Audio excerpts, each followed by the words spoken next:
सुबह की अनोखी शुरुआत। तो दोस्तों, चर्चा हो रही है द 5 AM क्लब के बारे में, जिसे रॉबिन शर्मा ने अपनी पहली किताब the monk who sold his Ferrari की अगली कड़ी के रूप में लिखा है। ये किताब उनके तड़के उठने की दिनचर्या और उनके फायदों के बारे में है। नमस्कार, मैं हूं पल्लवी और अब तक आपने जाना कि सुबह 5 बजे उठकर दिन शुरू करने की बात से ही किताब के तीनों किरदार कितने प्रभावित हुए। और आइए जानते हैं इसके आगे का सार। उस बेघर इंसान ने अपने दोनों साथियों के सामने एक आश्चर्यजनक प्रस्ताव रखा। वो बोला, मैं आप दोनों को कुछ दिन के लिए समुद्र तट पर बसे अपने बंगले में बुलाकर प्रशिक्षण देना चाहता हूँ।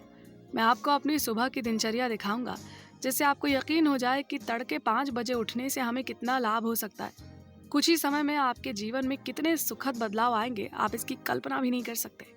और मेरे साथ आपको वो मजे आने वाले हैं जिनके बारे में तो आप सोच भी नहीं सकते। ये सफर आसान नहीं होगा, पर बहुत मूल्यवान और खूबसूरत जरूर होगा। ऐसा कहकर उसने अपनी कमीज ऊपर उठाई और अपने शरीर की तनी हुई मांसपेशियां दिखाने लगा। वो बिल्कुल किसी मॉडल जैसा दिख रहा था। उसने बताया कि ऐसा शरीर उसने बरसों की लगातार मेहनत और कसरत से पाया है, जो वो समुद्र के किनारे करता है। फिर वो ये कहकर उन्हें और समझाने की कोशिश करने लगा कि ये यात्रा नहीं, आप दोनों के लिए जीवन भर का रोमांच होगा। मुझ पर भरोसा रखें, मैं आपको एक विश्व स्तरीय सुबह की दिनचर्या के बारे में जो कुछ भी जानता हूँ वो सब कुछ बताऊंगा, वो सब कुछ सिखाऊंगा। मैं आपको द 5 AM क्लब का सदस्य बनने में पूरी मदद करूंगा। आप नियमित रूप से जल्दी उठेंगे और दोपहर होने तक इतना काम कर लेंगे जितना आमतौर पर लोग एक हफ्ते में भी नहीं कर पाते। इससे आपको अंदर से जो स्फूर्ति, शांति और खुशी मिलेगी ना, आपको अभी उसका अंदाजा भी नहीं है। मैं आपको बता दूं कि मैंने अपना ये लंबा चौड़ा साम्राज्य, इतनी धन संपत्ति, यश, मान और ऊर्जा सिर्फ इसी क्रांतिकारी तरीके को अपनाकर हासिल की है। मैं आपको वो सब कुछ सिखाऊंगा जो मैंने अब तक अपने गुरु से सीखा है, जिन्होंने अपने दर्शन और ज्ञान से मेरे पूरे जीवन को बदल कर रख दिया है। साथ ही आप दुनिया का बेहतरीन खाना खाएंगे और सबसे सुंदर सूर्योदय और सूर्यास्त देख पाएंगे। आप समुद्र में तैराकी करने जा सकते हैं, मछलियों के साथ अटखेलियां कर सकते हैं, मेरे हेलीकॉप्टर की सवारी कर आसपास के खेत देखने जा सकते हैं। मुझे बेहद खुशी होगी अगर आप मेरा निमंत्रण स्वीकार कर लें और मेरे साथ मेरे घर पर ही रहें। मेरी बस एक ही विनती है आपसे कि आप कम से कम इतने समय तक जरूर रुकें कि मैं आपको वो सब कुछ सिखा सकूं जिसका आपसे मैं वादा कर रहा हूँ। सुबह 5 बजे वाले क्लब के साथ जुड़ने में थोड़ा वक्त तो लगता है। मैं इस यात्रा का सारा खर्चा उठाने को तैयार हूँ और आपके लिए अपना निजी हवाई जहाज भी भेज दूंगा। उस चित्रकार और उद्यमी महिला ने एक दूसरे की तरफ हैरत और अनिश्चितता से देखा और फिर उस बदहाल इंसान से सोचने के लिए थोड़ा सा समय मांगा। हालांकि वो दोनों इस बात से सहमत थे कि इस आदमी में कुछ तो खास है, लेकिन उसकी फटे हाल सी अवस्था कुछ और ही बयां कर रही थी। उन्हें यकीन ही नहीं हो रहा था कि वो सच बोल रहा है या फिर सिर्फ गप हाँक रहा है। चित्रकार को लगा कि यूं बिना जान पहचान के कहीं जाना उन दोनों के लिए खतरनाक हो सकता है। वहीं उस महिला को लगा कि वो अपने जीवन के उस पड़ाव पर हैं जहां उनके पास अब कुछ भी खोने को बचा ही नहीं है, इसलिए वो ये खतरा उठाने को तैयार हो गई। बल्कि उन्हें ये भी लगा कि इस समय उन्हें बदलाव की बहुत जरूरत है और उस आदमी का प्रस्ताव एक सुनहरे अवसर के समान है। उन्हें 5 AM रूटीन भी काफी दिलचस्प लगा और उन्होंने इसे सीखने की ठान ली। चित्रकार को लगा, जब ये महिला कर सकती है तो मैं क्यों नहीं, और यही सोचकर उसने भी हामी भर दी। मन में उत्साह और आशा की नई किरण लेकर वो दोनों उस बदहाल बेघर से दिखने वाले आदमी के पास गए और उसे अपना निर्णय बताया। ये सुनकर वो आदमी बहुत ही गंभीरता से बोला, आप सिर्फ प्रेरित होने नहीं जा रहे, बल्कि आपके अंदर आने वाले अविश्वसनीय बदलाव के पीछे वर्षों की योजना और प्रयोग है, और इसका कारण है मजबूत डेटा और व्यावहारिक रणनीति जो कि पूरी तरह से आजमाई हुई और परखी गई है। अब आप अपने जीवन के सबसे बड़े रोमांच के लिए तैयार हो जाइए। मैं आप दोनों से कल सुबह 5 बजे मिलूंगा। आगे क्या हुआ ये जानने के लिए हमें सुनते रहें। एक अनोखी उड़ान। नमस्कार दोस्तों, मैं हूं आपके साथ पल्लवी और हमारी बातचीत का विषय है रॉबिन शर्मा की लिखी और दुनिया भर में पढ़ी जाने वाली किताब द 5 AM क्लब। आइए जानते हैं कि अगली सुबह क्या हुआ। एक लंबे अरसे के बाद चित्रकार और उस महिला ने सुबह का सूरज देखा। वो दोनों अपनी आरामदायी सवारी की राह देख रहे थे और कुछ ही समय में खींचने भी लगे कि कहीं उस आदमी ने उनके साथ कोई छल तो नहीं किया। किसी अनजान को ऐसा प्रस्ताव कौन देता है भला? पर तभी उन्हें दूर से एक बहुत ही खूबसूरत और चमचमाती हुई गाड़ी आती दिखी। वो शानदार रोल्स रॉयस उनके पास आकर रुक गई और उसमें से एक सफेद वर्दीधारी ड्राइवर बाहर आया। उसने उन दोनों को प्रणाम किया और उनका सामान रखने लगा। तभी उस चित्रकार ने पूछा, वो आप बदहाल इंसान नहीं दिख रहा। इस पर ड्राइवर ने मुस्कुराते हुए कहा, जी हाँ, श्रीमान रायली कभी कभी बड़े अजीब कपड़े पहनते हैं। वो चाहते हैं कि उनकी विनम्रता बनी रहे। ये भी उनके विचित्र आकर्षण का एक हिस्सा है। कृपया याद रखें कि दिखावे भ्रामक हो सकते हैं और कपड़े किसी के चरित्र को व्यक्त नहीं करते हैं। आप कल एक बहुत ही महान व्यक्तित्व से मिले थे जिन्हें आप बदहाल कह रहे हैं। वो विश्व के सबसे धनी लोगों में से एक हैं। अब चौंकने की बारी उन दोनों यात्रियों की थी। उनके चेहरे पर हैरानी के बादल छा गए और उन्हें अपने कानों पर यकीन ही नहीं हुआ। जल्द ही उनकी गाड़ी एक प्राइवेट एयरपोर्ट पर पहुंची और एक खूबसूरत निजी विमान के पास आकर रुक गई जिस पर 5AC लिखा था। पूछने पर मालूम हुआ कि ये चिन्ह 5AM क्लब को दर्शाता है। उनका सामान विमान में रखते हुए उस ड्राइवर ने उनसे विदा ली और श्रीमान रायली को अपना प्रणाम भेजा और जाते जाते बोला, मॉरिशस की आपकी यात्रा सुखद हो। दोनों ये सुनकर उत्साह से भर गए कि वो मॉरिशस जा रहे थे। उन्होंने इसकी सपने में भी कल्पना नहीं की थी। रास्ते भर खाते पीते और ऐश करते हुए कुछ घंटों बाद वो अपने गंतव्य पर पहुंचे, जहां एक और चमचमाती गाड़ी उनकी प्रतीक्षा कर रही थी। अब तक उन्हें इस ऐश की आदत सी लग गई थी, पर बाहर निकलकर मॉरिशस की सुंदरता देखकर वो दंग रह गए। उन्होंने उस सौंदर्य को अपने कैमरे में उतारना चाहा और रास्ते भर तस्वीरें खींचते हुए आए। पेड़ पौधे, पंछी, सड़कें, वहां के लोग और दूर तक फैला हिंद महासागर, सब कुछ शानदार था। गाड़ी में बैठे बैठे ड्राइवर ने उन दोनों को एक टैबलेट पकड़ाई जिस पर कुल 5 नियम लिखे हुए थे। रूल नंबर 1, व्याकुलता की लत आपके रचनात्मक उत्पादन का अंत है। सभी महान और सफल लोग भोर से पहले जटिलता के चंगुल से अलग शांति में खुद को आने वाले दिन के लिए तैयार करने के लिए 1 घंटे का समय लेते हैं। रूल नंबर 2, बहाने कोई प्रतिभा नहीं पैदा करते। सिर्फ इसलिए कि आपने पहले जल्दी उठने की आदत को स्थापित नहीं किया है, इसका मतलब ये नहीं कि आप इसे अभी भी नहीं कर सकते। अपना सुधार जारी रखें। याद रहे कि छोटे छोटे दैनिक सुधार जब समय के साथ लगातार किए जाते हैं तो आश्चर्यजनक परिणाम प्राप्त होते हैं। रूल नंबर 3, सभी परिवर्तन पहले कठिन होते हैं, बीच में बुरे और अंत में भव्य। अब जो कुछ भी आपको आसान लगता है वो आपको पहले मुश्किल लगता था। लगातार अभ्यास से सूर्य के साथ उठना आपके लिए रोज की आदत बन जाएगा। रूल नंबर 4, परिणाम प्राप्त करने के लिए आपको वो करना शुरू कर देना चाहिए जो 95% लोग करने को तैयार नहीं है। जैसे जैसे आप इस तरह जीने लगेंगे, लोग आपको पागल कहेंगे। याद रखें कि एक सन की करार दिया जाना महानता की कीमत चुकाने जैसा है। रूल नंबर 5, जब आपका समर्पण करने का मन हो तब तो बिल्कुल ना रुकें, जारी रखें। आखिरकार वो गाड़ी समुद्र तट पर बने एक विशाल आलीशान महलनुमा मकान के गेट पर आकर रुकी। वहां आसपास और कोई घर नहीं था। दोनों यात्री तेजी से उतरे और बड़ी बेसब्री से मिस्टर रायली को खोजने लगे। जैसे वो बेघर समझ रहे थे, आज वो दोनों उसके महल के सामने खड़े थे। अचानक उन्हें दूर समुद्र के पास एक आदमी खड़ा नजर आया जो आकाश को निहार रहा था और वो दोनों उसकी ओर लपके। जैसे ही वो उसके पास पहुंचे और उसके कंधे पर हाथ रखा, वो मुड़ा। और ये क्या? ये तो वही मंत्रमुग्ध कर देने वाले दार्शनिक गुरु और वक्ता थे जो सिर्फ एक दिन पूर्व अपनी ही सभा के मंच पर धराशायी होकर गिर पड़े थे, जिन्हें पूरी दुनिया स्पेल बाइंडर के रूप में जानती थी और जिनके भाषण सुनने के लिए लाइनें लगा करती थी। वो यूं उनके सामने खड़े थे। द 5AM क्लब की कहानी जारी रहेगी, आप कहीं मत जाइएगा। परिवर्तन की तैयारी स्वर्ग में। नमस्कार दोस्तों, मैं हूं आपके साथ पल्लवी और बात हो रही है दुनिया भर में मशहूर लेखक रॉबिन शर्मा की किताब द 5AM क्लब के सारांश की। आइए जानते हैं कि उस मनमोह लेने वाले दार्शनिक और गुरु को मॉरिशस में पाकर आगे क्या हुआ। चित्रकार और महिला दोनों ही उस गुरु को समुद्र किनारे पाकर दंग रह गए। आश्चर्य और खुशी के मिले जुले भाव से वो महिला उद्यमी बोली, हम आपकी सभा में थे, आपका भाषण सुना, आपने उस मंच पर कमाल कर दिया था। फिर उसने अपना परिचय दिया और संक्षेप में अपने जीवन की कहानी सुनाई।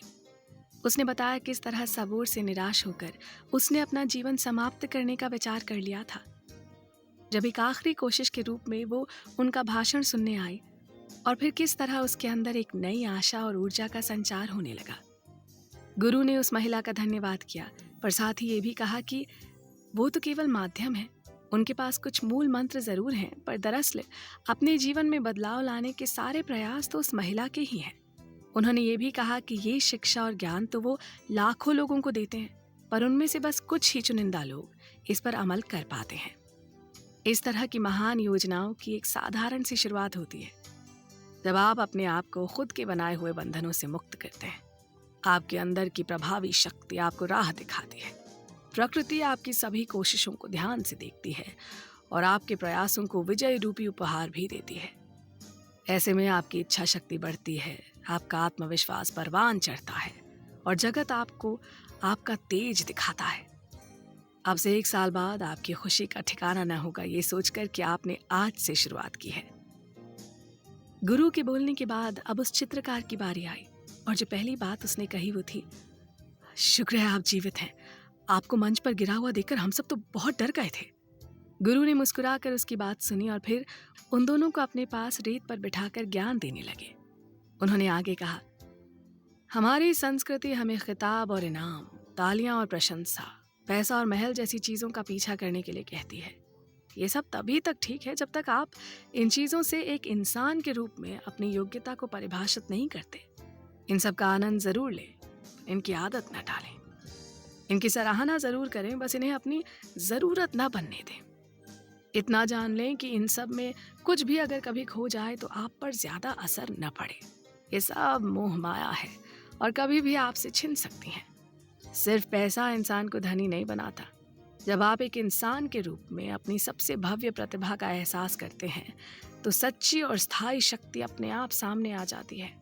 मैं ये भी कहना चाहूँगा कि असली धनी होने के लिए अनुशासन, साहस, ईमानदारी, सहानुभूति के साथ साथ अपनी शर्तों पर अपना जीवन जीने में सक्षम होना भी जरूरी है। गुरु के ज्ञान को बीच में रोककर उस चित्रकार ने फिर अपनी चिंता जताते हुए पूछा, पर आपको उस मंच पर क्या हो गया था? आप यूं बेहोश कैसे हो गए थे?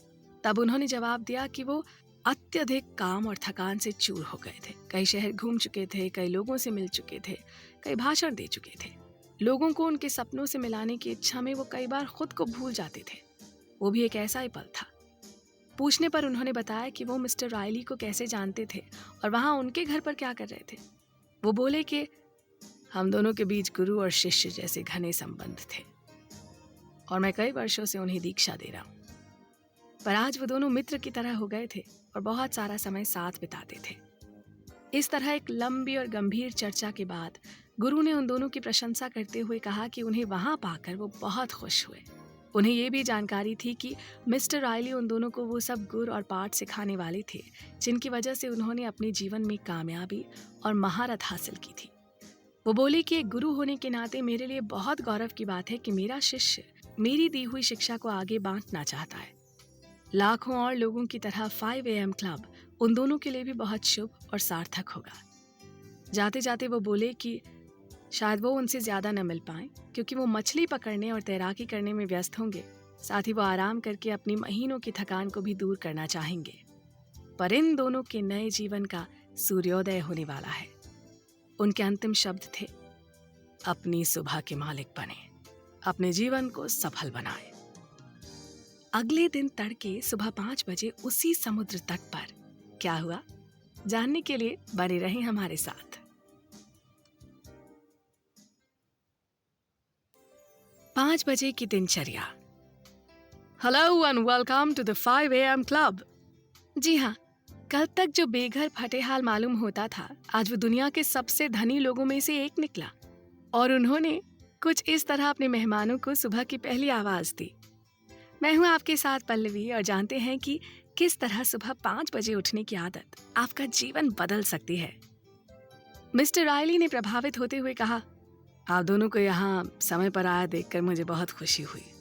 मेरा नाम स्टोन रायली है और मुझे समय के पाबंद लोग बहुत पसंद हैं। उन्होंने पहले चित्रकार और महिला से गर्म जोशी से हाथ मिलाया और फिर उन्हें गले से लगा लिया। आज उनके शरीर पर फटे पुराने कपड़े नहीं, बल्कि एक बढ़िया काले रंग की निकर थी और सफेद टी शर्ट थी जिस पर लिखा था, जब तक आप उस पर काम नहीं करते कोई आइडिया काम नहीं करता। वो नंगे पैर थे और बहुत चुस्त और मजबूत दिख रहे थे। उनके साफ सुथरे चेहरे पर जवानी की चमक साफ झलक रही थी। उनकी आंखें और मुस्कान किसी का भी मन मोह लेने के लिए काफी थी। वो सच में एक विशिष्ट व्यक्ति थे। आप दोनों बहुत बहादुर हैं। आपने फकीर जैसे दिखने वाले आदमी का भरोसा किया और यहाँ तक चले आए। इससे आपके आत्मविश्वास का परिचय मिलता है, उन्होंने कहा। उस महिला और चित्रकार ने उनको अनेक धन्यवाद दिए और कहा कि ये उनका अब तक का सबसे खूबसूरत सफर रहा है। एक साथ इतनी सुंदरता उन लोगों ने पहले कभी नहीं देखी और इस तरह उन तीनों के बीच बातचीत का दौर शुरू हुआ। उन दोनों के मन में सैकड़ों प्रश्न थे। मिस्टर रायली को सुबह उठने की आदत कब और कैसे पड़ी? इसके लिए उनकी मदद किसने की? इतना बड़ा साम्राज्य उन्होंने कैसे खड़ा किया? आखिर ऐसा क्या है सुबह 5 बजे उठने में जो किसी को इतना सफल बना सकता है? और फिर उन्हें पता लगा कि किस तरह एक गुरु ने अपने शिष्य को सफल बनाने के लिए अपनी पूरी कोशिश लगा दी। यूं तो मिस्टर रायली के पिता बचपन से चाहते थे कि वो सुबह जल्दी उठकर कामकाज में मदद करें, पर ऐसा हुआ नहीं। और फिर जवानी की दहलीज पर पहुंचकर उन्हें अपने गुरु और ओजस वक्ता मिले, जिन्हें पूरी दुनिया द स्पेल बाइंडर के नाम से जानती थी। उनके सीखने के लिए लोगों की लंबी कतार लगती थी और पूरे 3 साल के इंतजार के बाद उन्होंने मिस्टर रायली को सिखाया कि सुबह 5 बजे उठकर बाकी सबके जागने से पहले अपने लिए रखा हुआ 1 घंटा कितना कमाल कर सकता है। वो भी उस समय बहुत अधिक उम्र के नहीं थे, पर उनकी सीख में बुद्धि, शक्ति और प्रभाव का अनोखा मिश्रण था। 5 बजे उठने की उस एक आदत ने उनके जीवन का स्वरूप बदल कर रख दिया। शोधकर्ता अब इस प्रकार के मूल व्यवहार को कीस्टोन आदत कहते हैं, जो आपके अन्य सभी नियमित पैटर्न्स की दिशा बदल कर रख देता है। ऐसा करने में समय और दृढ़ता तो लगती ही है, साथ ही बहुत अधिक आत्म अनुशासन की जरूरत होती है।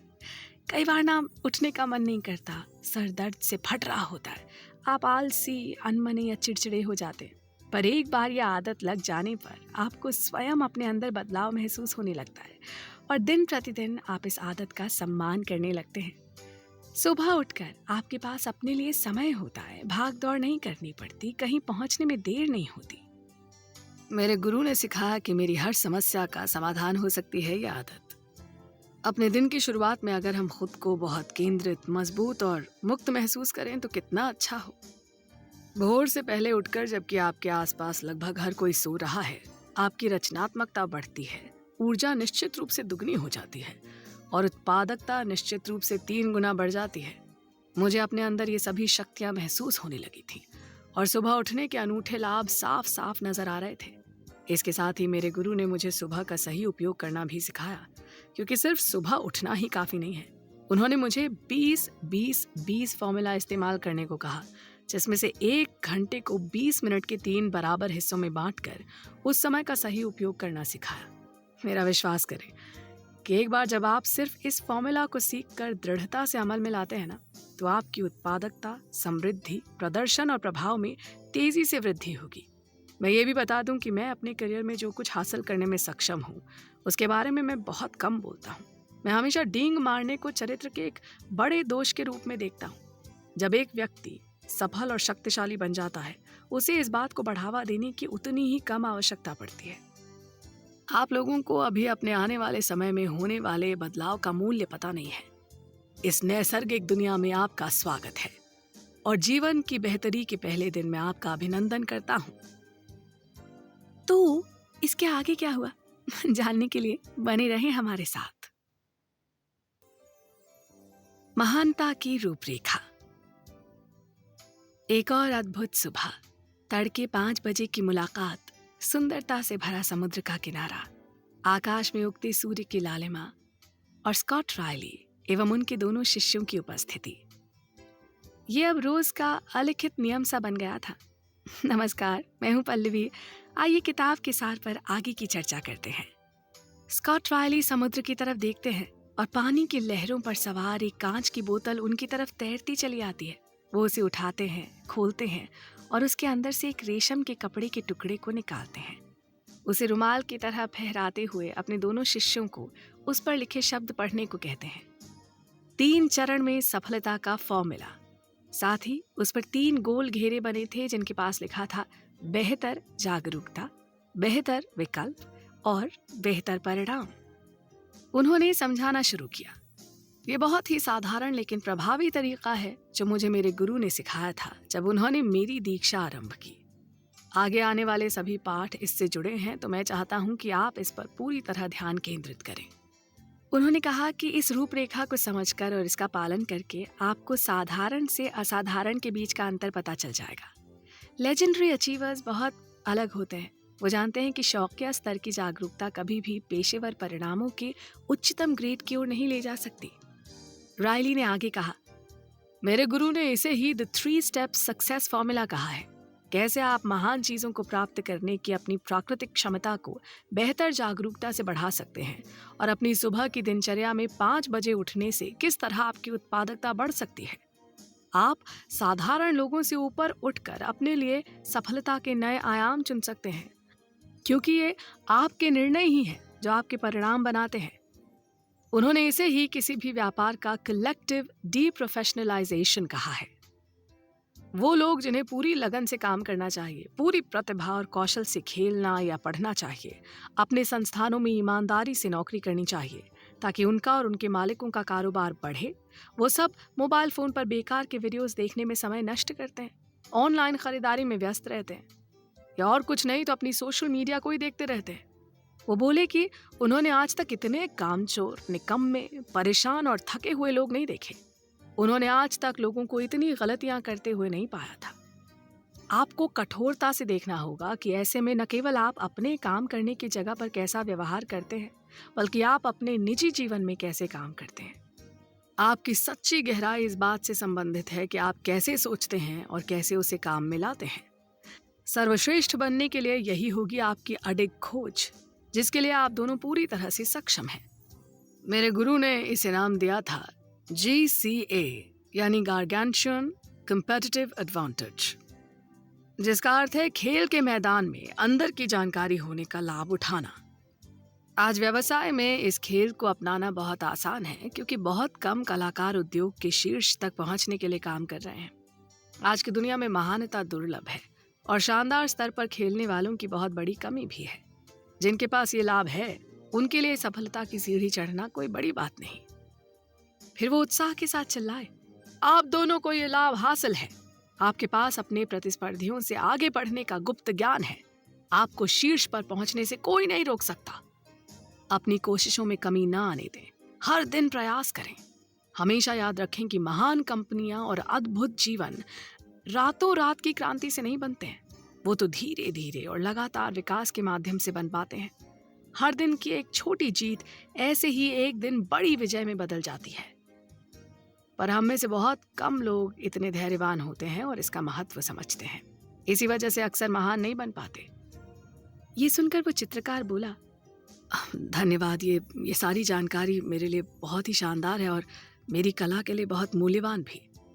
मिस्टर रायली ने मुस्कुराकर कहा, देखो, मुझे पता है कि तुम दोनों ने बहुत कम समय में बहुत कुछ सीखने का अनुभव किया है।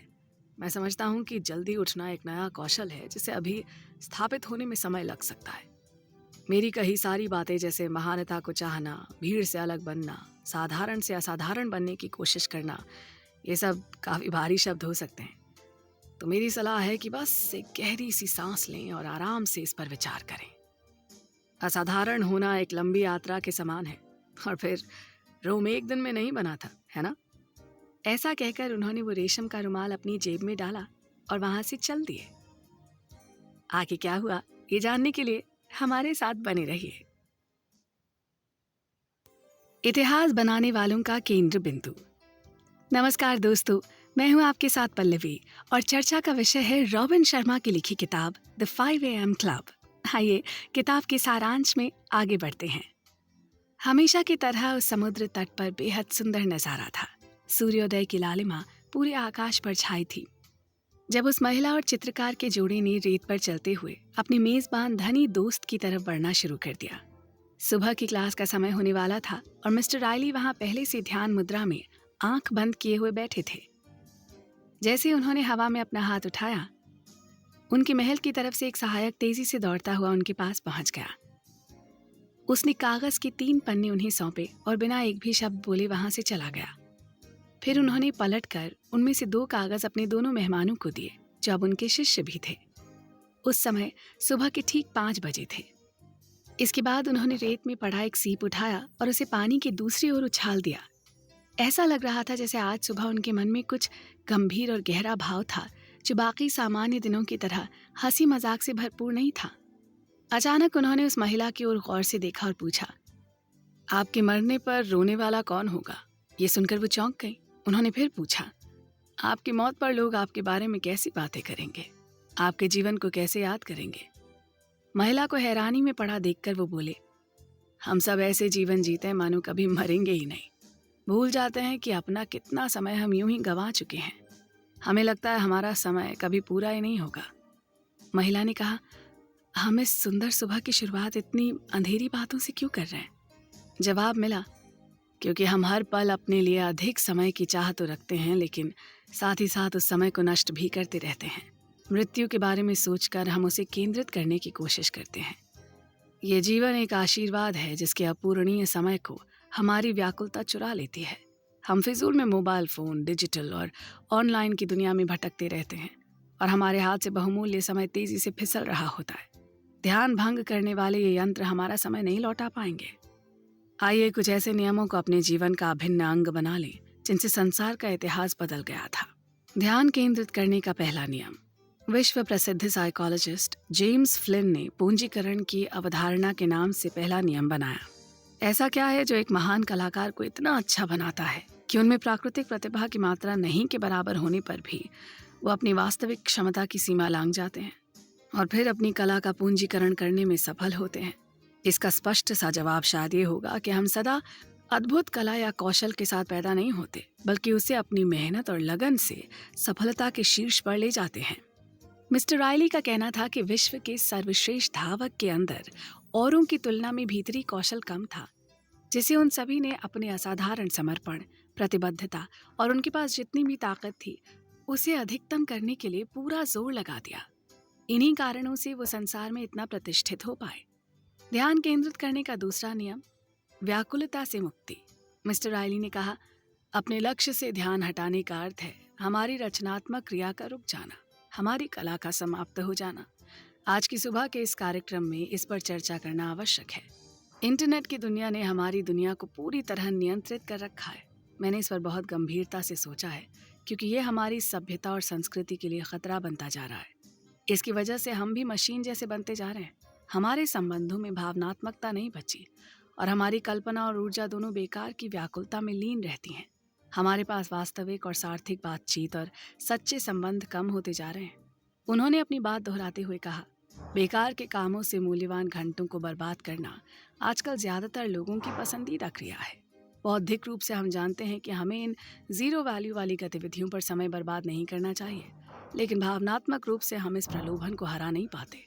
इस व्यवहार से पूरे विश्व के संगठनों को उत्पादकता और गुणवत्ता में कमी के कारण अरबों डॉलर का नुकसान हो रहा है। और जैसा कि मैंने पहले भी कहा था, लोग अपने कामों में पहले से कहीं अधिक गलतियां कर रहे हैं, क्योंकि वो जो कर रहे हैं उसमें उनका पूरा ध्यान नहीं है। इसी तकनीक के सही उपयोग से लोगों के प्राण बचाए जा सकते हैं, सीमाओं पर युद्ध रोके जा सकते हैं, संसार से भुखमरी, बेरोजगारी जैसी समस्याओं का समाधान ढूंढा जा सकता है।